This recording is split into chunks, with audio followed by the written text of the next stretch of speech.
Hello Internet, my name is Quinn and this is Blondihacks. When I was first getting started in this hobby, one of the things I struggled with was literally, how do I get started? I knew I wanted to do this because when I look at something like this 7.5-inch gauge Challenger, I think that's just the most beautiful thing I've ever seen in my life, and if I could build something half that beautiful, then my life would be complete. However, I also know, looking at that there is absolutely no way I could ever possibly think about forming a committee to discuss how to begin getting started on a road to that. It just seems absolutely unattainable. But it is not unattainable, it's just a long road to get there. And I think I've finally, after 10 years, got a handle on what that road looks like. And so I'm hoping to relay that to you. The thing about model engineering is that the learning curve is not particularly steep. You shouldn't be discouraged from getting started in this hobby, but the learning curve is high. The gap between where I am now and where someone like this gentleman is, or where someone like Cherry Hill is about 30 years long. And again, that shouldn't discourage you from getting started, because you don't have to get to that goal to have fun, right? That's the key. You can have fun at every single level of this hobby, and it is fun at every single level, which is why we all keep doing it. So I want to show you what that road looks like, and you can go as far down it as you want and have fun all the way. So let's go. We all start this journey in the same place, and that's by buying a lathe and or other machine tools. Now, in my country, we spend the first 10 years of your life teaching you how to skate before we ever try to put a hockey stick in your hand. And then from there, once you've got a minimum level of competence, then we can start teaching you advanced skating and start teaching you hockey from then on. Machining is very much the same way. While there is a journey that I'm going to show you that's very, very progressive, there are some really fundamental things that you have to learn before you can even begin to think about building engines or other types of things. So that's why I created the Lathe Skills playlist, which covers the very, very basics of making chips, cutter geometry, speeds and feeds, surface finish, hitting dimensions, and so on. Same goes for the milling machine, of course. You are going to acquire a mill sooner or later. I mean, we all talk about how the lathe can do everything, and that's technically true, but let's be honest, if you're serious about this hobby, you're going to have a mill before too long, and there are some fundamental skills to acquire here as well. And the thing about the mill is that it also has quite a high tooling investment. The nice thing about starting with the lathe is that the tooling and fixturing for it is very, very humble. A couple of pieces of high-speed steel and some drills and you're on your way. But with a milling machine, you need strap clamps and parallels and blocks and fixturing things and all sorts of different tooling types of things that you need just to kind of do the basics on this machine. It's much more tooling intensive than the lathe is. So you're going to spend some time accumulating that stuff and learning how to do that stuff as well. So between these two machines, once you're sort of up and running with them and you've, again, gone through my Lathe Skills and Mill Skills playlist, which I still recommend, then you're going to start building some basic projects, like a couple of tooling projects are good places to start. Build yourself some toolmaker's clamps and some machinist jacks, maybe some toe clamps. Build yourself a tap follower. The great thing about this is, in addition to building your skills, the penalty for failure on projects like this is very, very low because they don't take that long to build. And if you build them poorly, honestly, they still work. Like, this machinist jack here was my first time single point cutting threads on the lathe, and frankly the threads in there are terrible, but guess what? This thing still works just fine, and I've used it daily for 10 years. So these don't have to be that good to work, and what you're building will honestly last you a lifetime. Now, they're not going to save you money. Let's be clear about that. I think that's a common misconception. You can buy clamps like this on Amazon for literally $8, and I think I have $50 worth of materials in this. So you can't make things at home for less than it costs to buy them these days. That's just the reality of global manufacturing, but that's not why you're doing it. You're doing it to build skills, and you're doing it also because of the joy of using something that you've made yourself. I get a little smile every time these clamps solve a problem for me because I made them myself. Okay, you've spent 6 months or a year maybe playing with the machines, making chips. You've made some bushings on the lathe. You've made a few hand tools. You're getting comfortable with hitting dimensions. You want to start building engines. That's kind of the reason that we're here. And I always tell people to start with a bar stock wobbler. Here's a couple of examples. These engines are a great place to start because, first of all, bar stock is readily available anywhere in the world. There's no challenge with sourcing it. It's easy to work with because a lot of the dimensions are going to be baked into it for you. And generally, you're just cleaning up a few surfaces on each component. And the simpler engine designs like a wobbler are very, very forgiving. If you blow a few tolerances here and there, the engine's still going to run. They can run on air, they can run on steam, they can run on CO2, whatever you like, and they're a rewarding project for that reason, because as with any complex hobby, the secret to success is biting off just a little bit more than you think you can. If you bite off too much, you're going to fail and get discouraged and maybe drop out of the hobby. If you do something too easy, it's going to be boring and you're going to drop out of the hobby.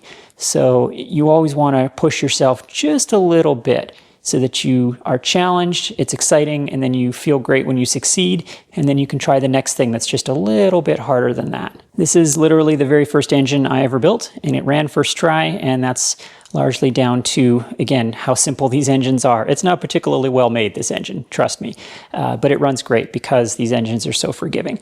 This design here is what I call Steve's Wobbler because the drawings for it are on stevesworkshop.co.uk, and I'm forever indebted to him for his drawings because they really got me started in this hobby, and I wanted to do the same for you, which is why I produced this video series recently on this bar stock wobbler.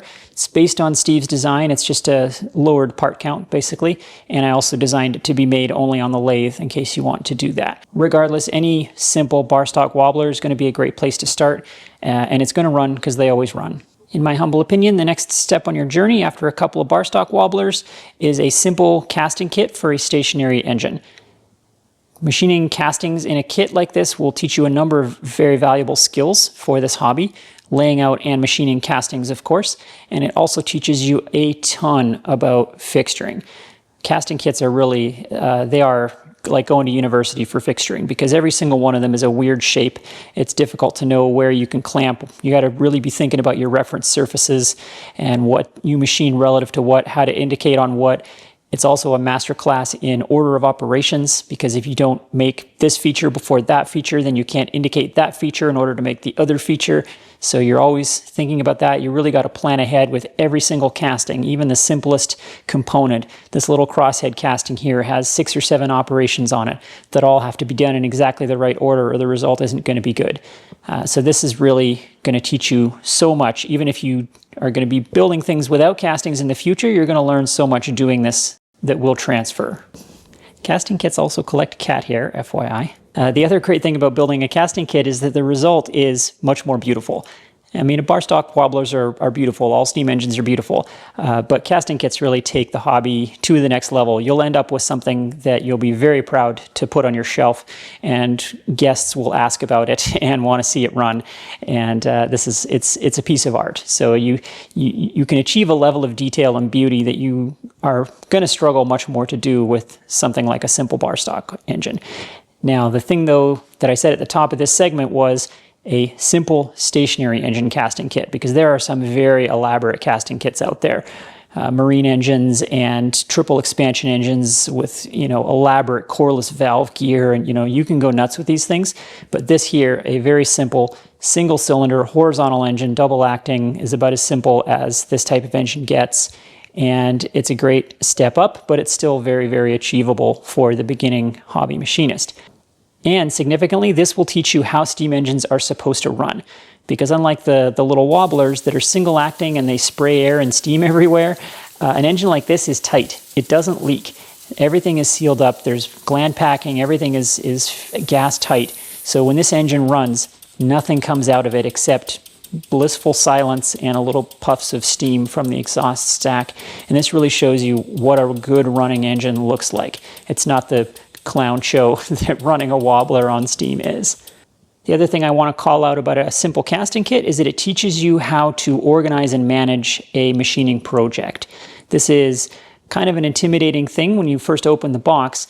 This is a more complex engine than I showed. This is a Stuart Turner compound marine engine, but you look at all these components and you might be a little bit intimidated by them, but each one of these is machined individually, and if you understand how it relates to all the components around it, you can focus on one at a time. You can take one bite out of that elephant at a time, and when you're done, you will have a finished engine.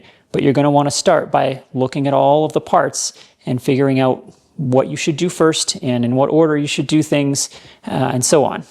The other thing these kits will teach you is how to read drawings.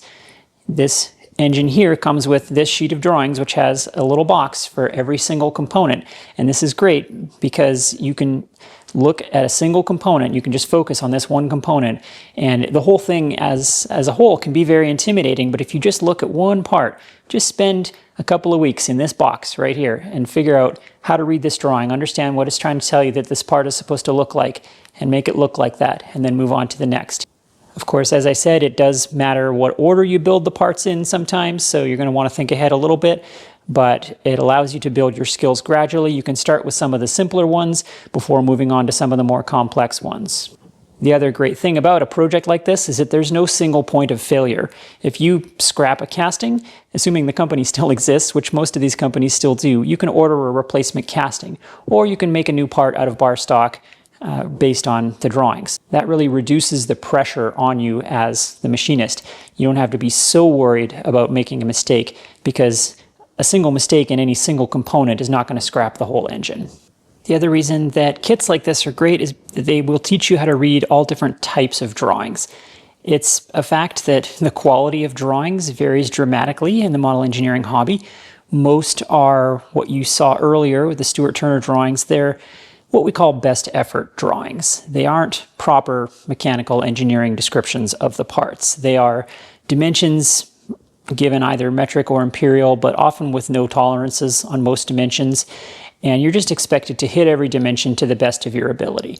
If you put in your best effort and get every dimension close, then the engine is probably going to run.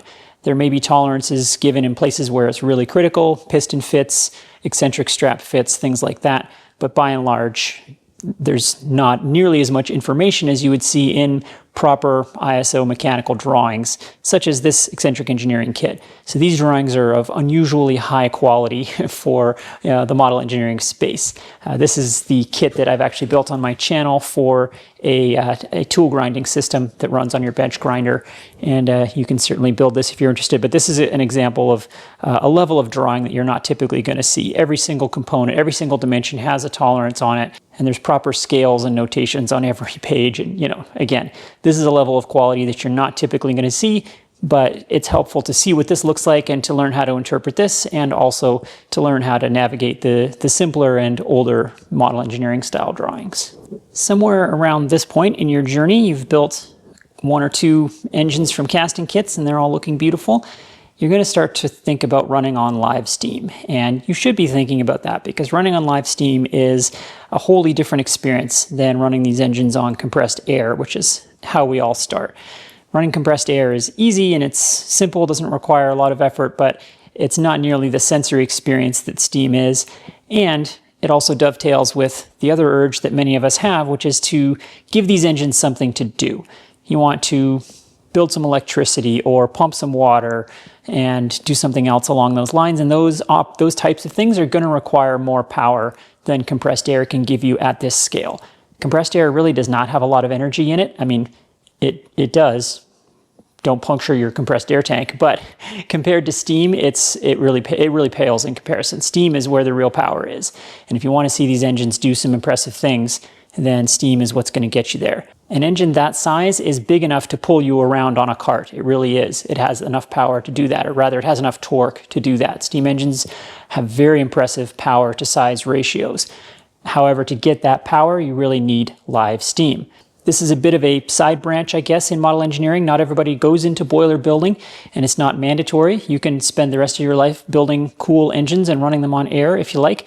Or if you're not that interested in steam, you can branch off into internal combustion engine kits at this point. There's lots of great kits out there for hit and miss engines, and there's little gasoline V8 engines and even V10 engines that you can build.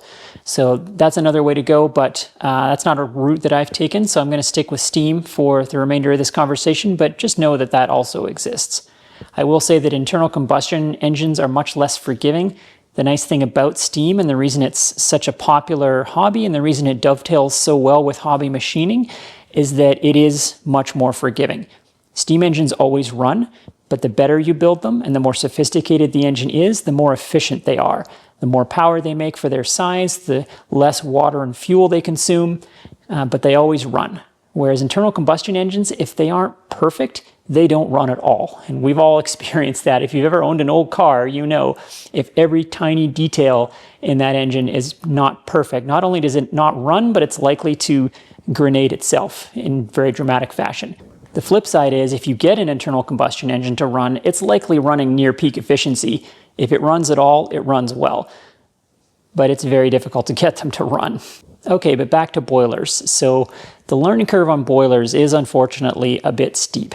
And that's mainly due to the skill required in silver soldering. So I have a video on silver soldering for beginners, which I strongly recommend you go through. It gives you the basics of how to get a single joint that is good. Once you can do that, you can start thinking about building your own boilers. The secret to success here is to start small. The lower the mass of copper in the boiler, the easier it is to build by orders of magnitude. As the mass of the boiler goes up linearly, the difficulty of building that boiler goes up exponentially. So this is the very first boiler I ever built, and let me tell you, it was too big. I should have started smaller. This is a 4-inch diameter, 12-inch long horizontal pot boiler.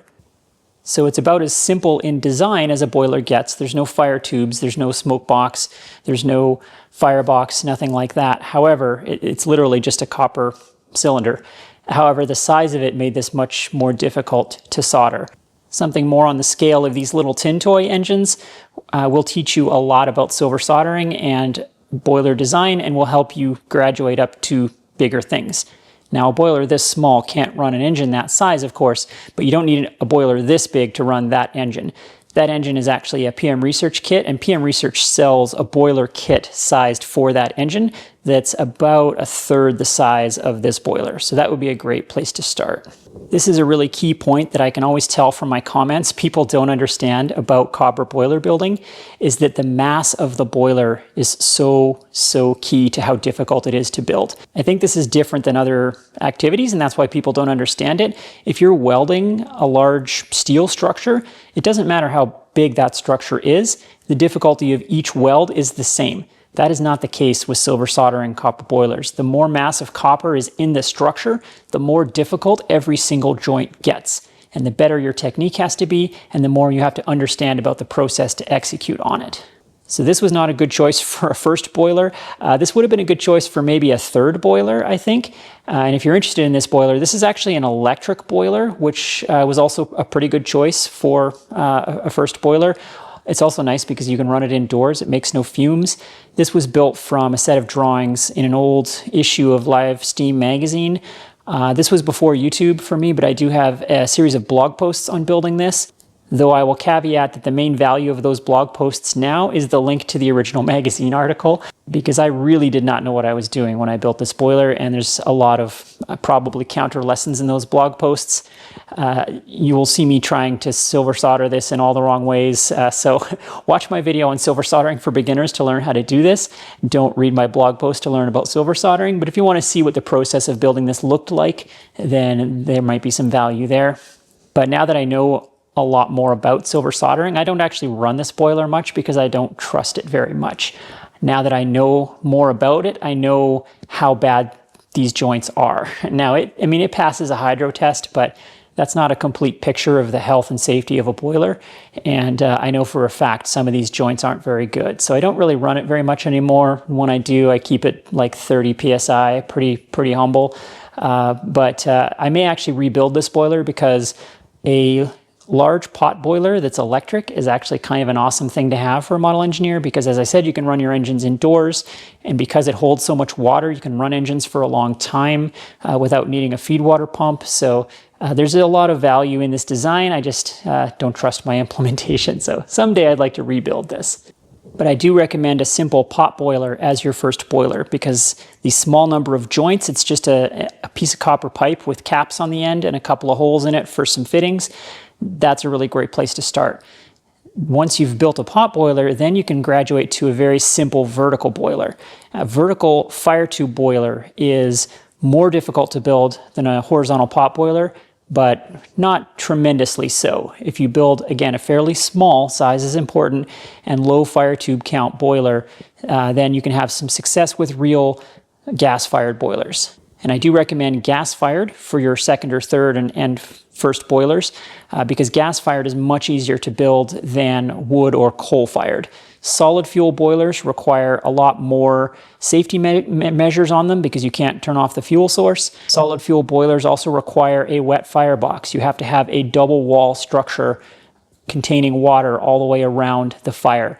And that is much more difficult to build than a dry firebox. So this is literally just a copper cylinder with caps on the ends, fire tubes running through that are soldered on the ends, and underneath is a propane flame. And that's it. There's no double wall anywhere. So in that sense, it's a very simple structure. We can peek inside under the chimney here and you can see the ends of the fire tubes. This is exactly what it looks like on the bottom as well, inside the firebox. It's literally just, as I said, a cylinder with tubes running through it. And this is definitely attainable as a second or third boiler build. This was, I guess, technically my third boiler build because it took me 2 tries to build the cylinder structure for this to get the fire tubes all soldered correctly. So it was essentially my third boiler. But I do have a video series on building this, and you'll see me scrap the entire first version of it and start over with a slightly simplified design. But you'll see the level of silver soldering had improved by the time I got to here compared to what I did in the blog posts on this. I definitely had gotten better at it, and I think I'm better at it now still, but yeah, this is a great next step up. A simple vertical fire tube boiler, gas fired. Once you're running on steam, then the urge to give your engine something to do is still going to be there, and that's where something like a dynamo kit comes in. There's essentially 2 main things that people give their stationary engines to do, and that's make electricity or pump water.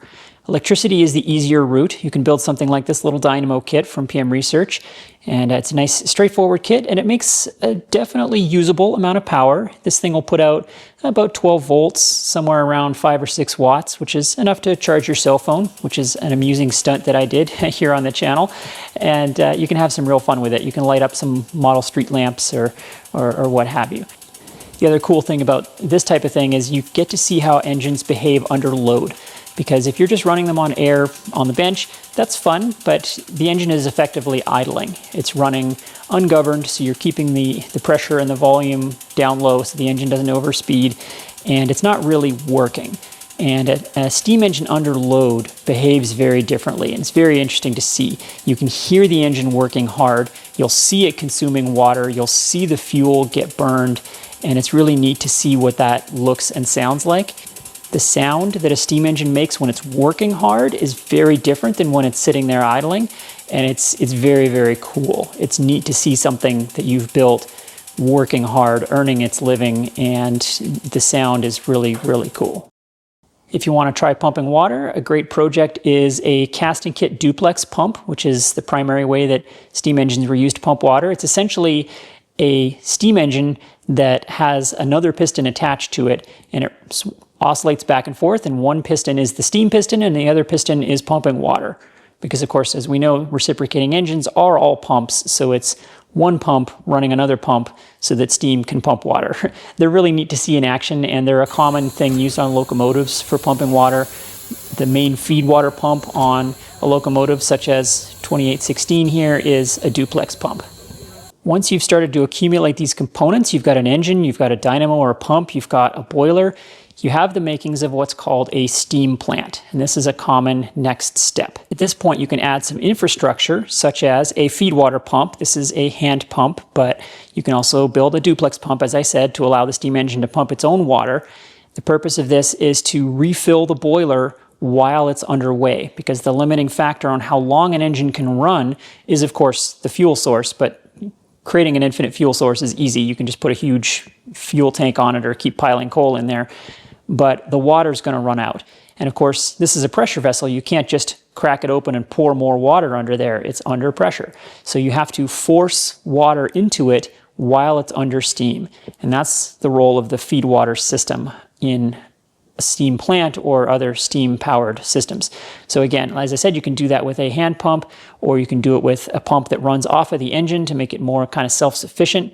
And then you're going to need some kind of water storage tank. And this was one that was made for me by Ron Covell. You may have seen that video where this came into being. And I mean, it doesn't have to be this beautiful. Most of us are not Ron Covell. Unfortunately, as you see, this one is a little damaged.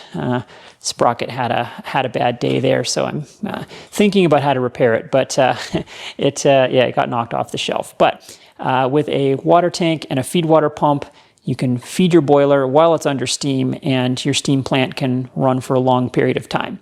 But there's a lot more to a steam plant that you can get into. Then you can start building on its efficiency, because of course, a basic setup like this wastes a lot of heat and water. So both of those things can be recovered. There's a lot of heat going up the exhaust stack on a vertical boiler like this. That energy can be recaptured. You can build things like a superheater. You can build things like a feed water heater, where the water going into the boiler is run through a coil at the top of the boiler and preheated before it goes into the boiler, so that you don't lose as much pressure when you pump cold water into the boiler. The other thing you can do is capture the steam coming out of the engine and run it through a condenser, and you can recapture most of that water.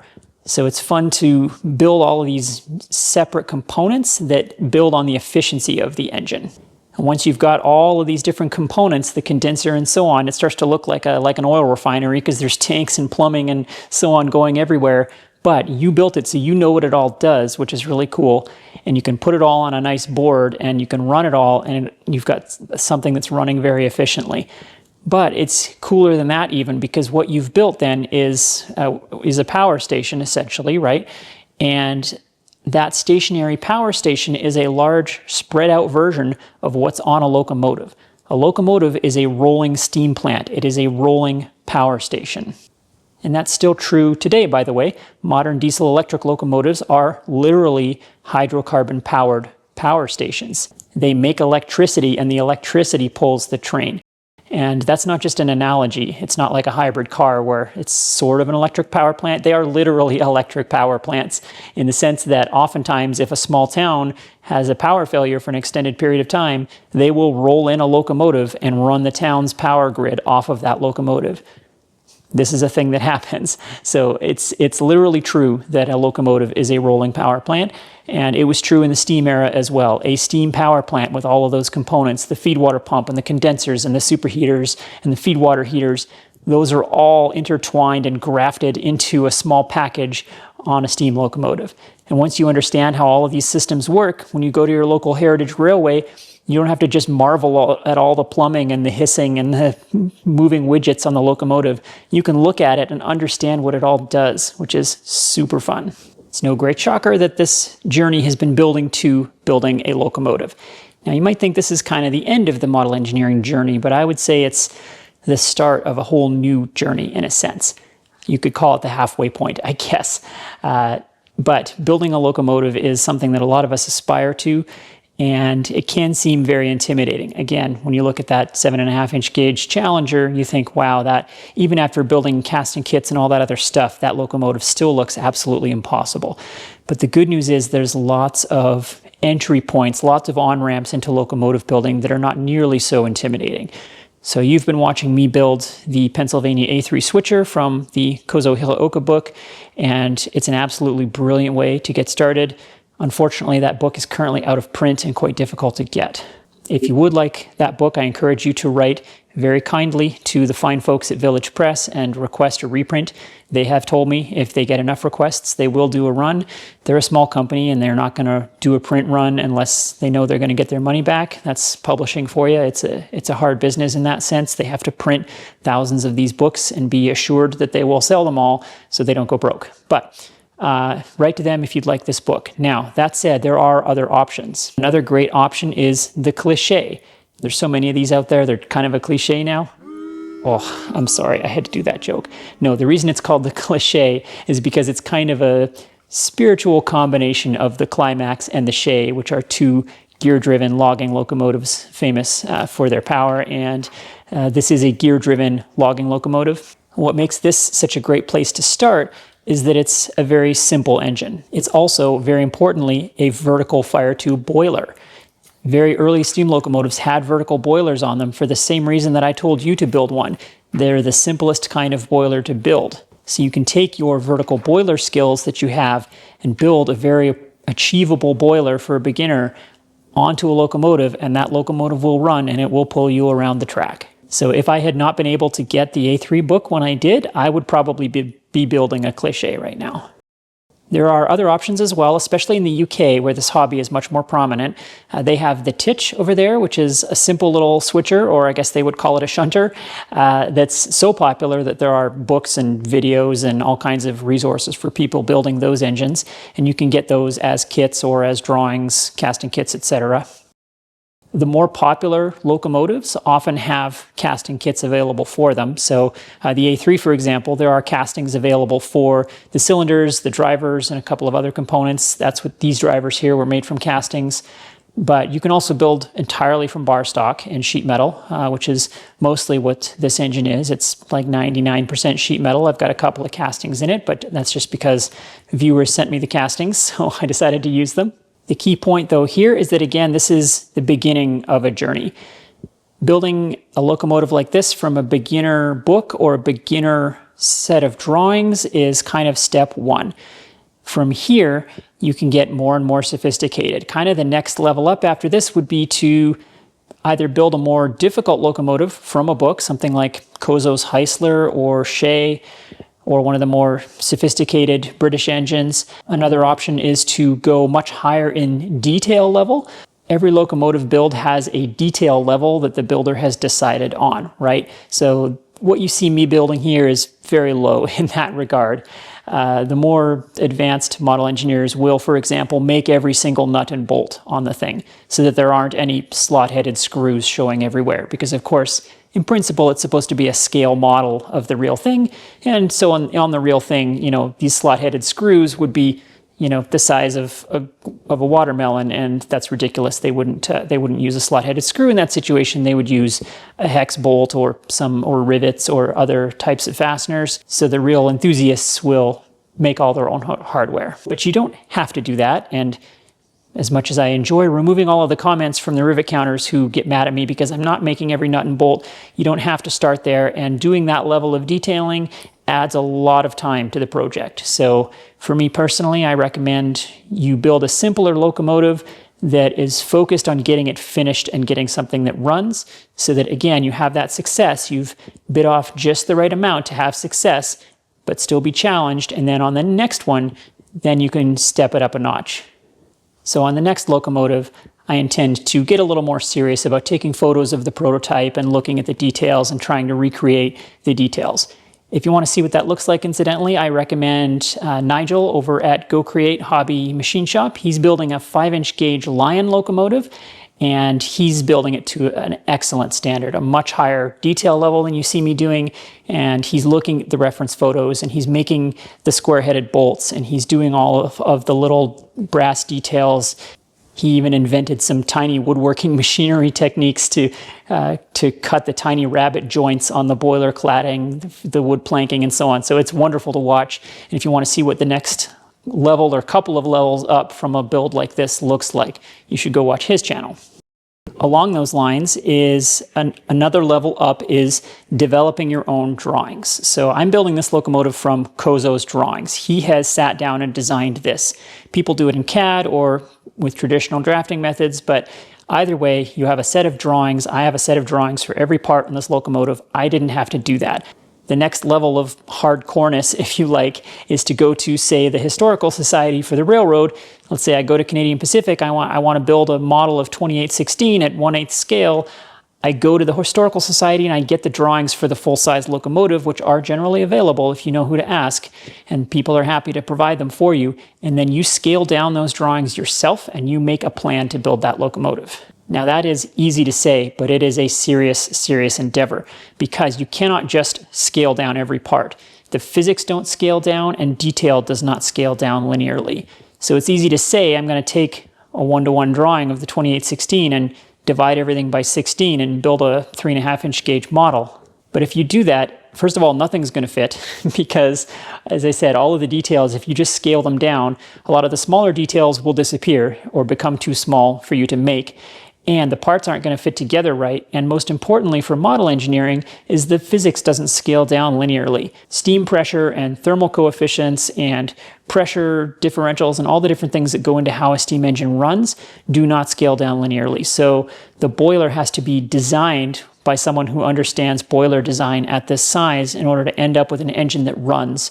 And then the size of the boiler that you end up with that will run well then has to be kind of incorporated into the design and the amount of detail that goes into everything. So the boiler on this locomotive looks absolutely nothing like the boiler on the real full-size A3, because it isn't possible to simply take the full-size boiler and scale it down and end up with something that runs.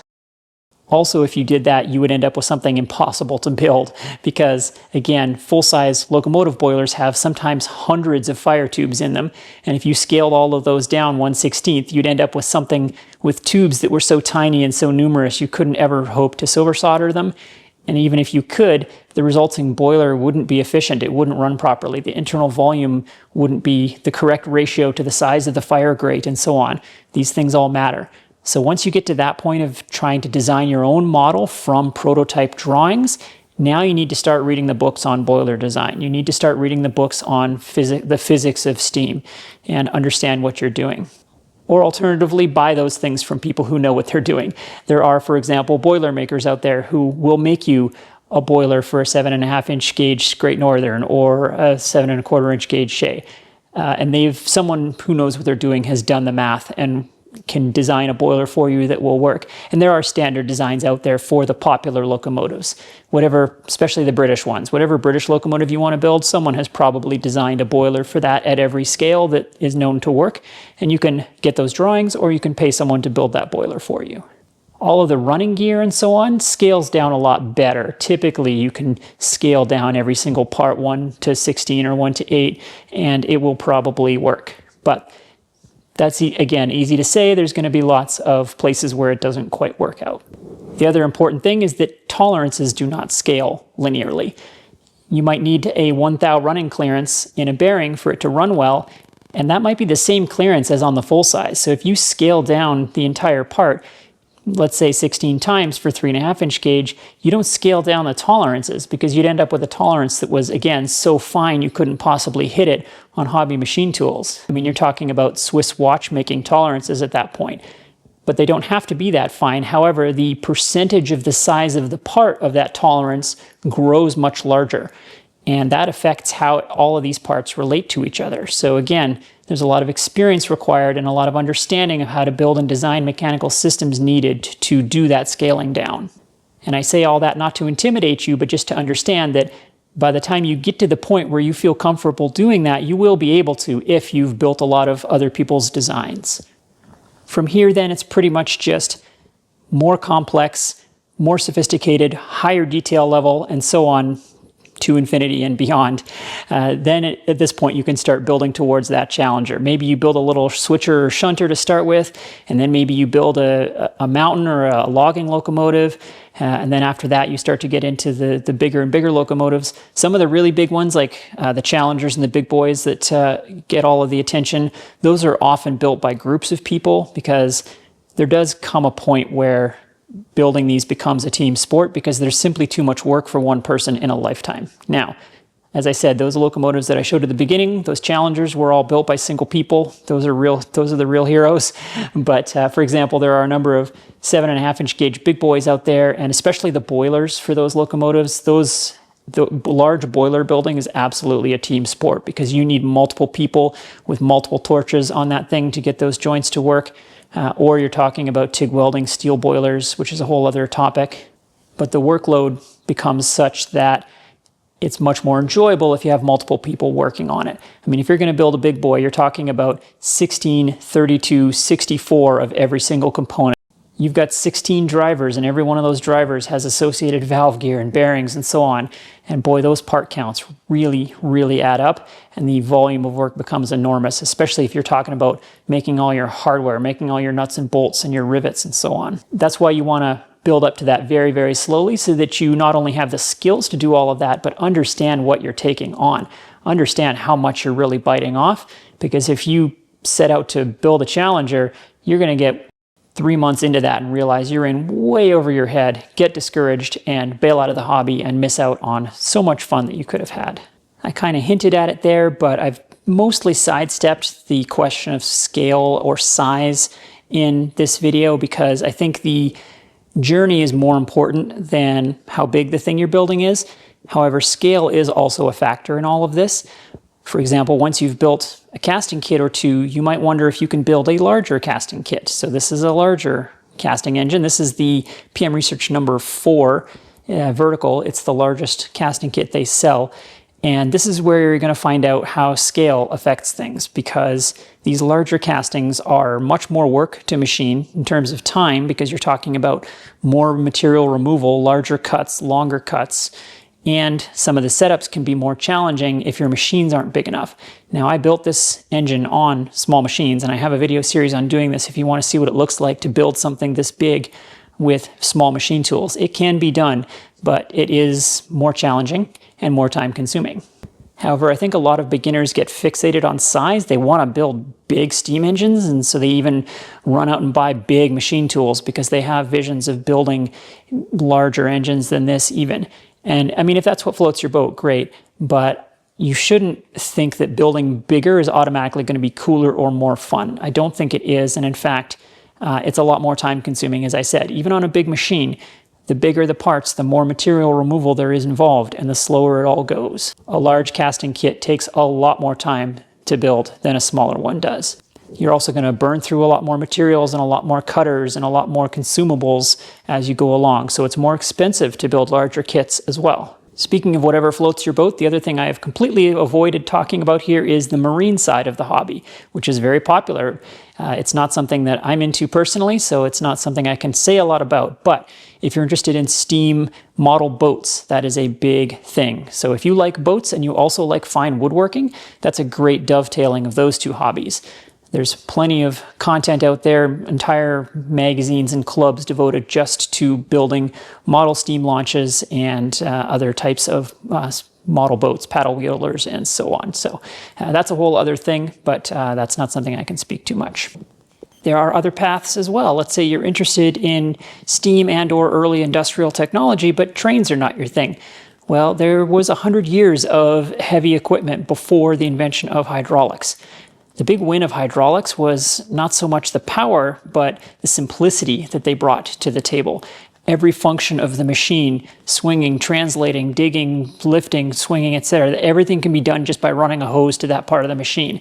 But before hydraulics, all of this was done with steam engines, winches, and insane clockwork mechanisms. We're talking differentials, and we're talking about differential braking systems and elaborate racks and pinions and Johnson bars and combinations of gears, cams, etc. that you wouldn't believe. And there is a huge section of this hobby devoted to that sort of thing. So, for example, currently as of this recording in Live Steam and Outdoor Railroading magazine, there is a series running on a fellow who's building a scale model of the Marion steam shovel. And it is absolutely wonderful. These are fantastic machines that are such an education in what can be done without hydraulics. Scarcity and need are the mothers of invention, and if you want to see what humans can do before they had the easy answers like hydraulics, look to this old equipment. You've got steam shovels and steam rollers and bulldozers and all the stuff that we use today. It all existed before hydraulics, and all of those same problems were solved completely different ways, and it's wonderful. Similarly, look to the models of Cherry Hill. She wasn't really into trains, but she built incredible models, and what she used to do is go into patent drawings from the Victorian era and look for the weird and wonderful machines that people invented that never really caught on or weren't popular and people may not have seen today. So, for example, she built this incredible model of a road roller that actually put the boiler inside the roller because, of course, that's where the weight is. And so it makes sense. But that necessitated an insanely clever system of rotary plumbing fittings to get the steam out from inside the rolling roller, as it were. And so, of course, she's had to solve all those problems at scale as well. And so there's lots of other ways that you can do this if trains are not your thing. But trains are so awesome. Well, that's my speech on the model engineering journey as I see it. My hope is that this video was encouraging for you, that you see what the learning curve looks like, and that you see it's actually very gentle, even if it is long. And that's why this is a lifelong hobby. This is not something that you do for a year and you're good at it, right? This is a 30-year hobby. But as I said, you don't have to go all the way to the end. You can stop anywhere you like. You can stay at any level that you like. If you just really like building bar stock wobblers, you can stay there for as long as you like. I did that. I spent a year building bar stock wobblers. I have like 6 of them because I just liked building them before I moved on to casting kits. And then I spent another few years building increasingly sophisticated casting kits because I had a lot of fun doing that. Then I spent a couple of years just building more complex hand tools because that's also a different kind of fun. So you can take this journey different ways, and you can stop anywhere you like, and there's no right or wrong way to do it. And I hope that you see how you can really go from making your first chips on a lathe to building a 7.5-inch cage Challenger if you want to. The road is there. You can climb it. Thank you so much for watching. Thanks to my patrons for making all this happen, and I will see you next time. Oh, I really mixed up that metaphor, didn't I? This is a road, you can walk it. It's a hill, you can climb it. Oh, gosh.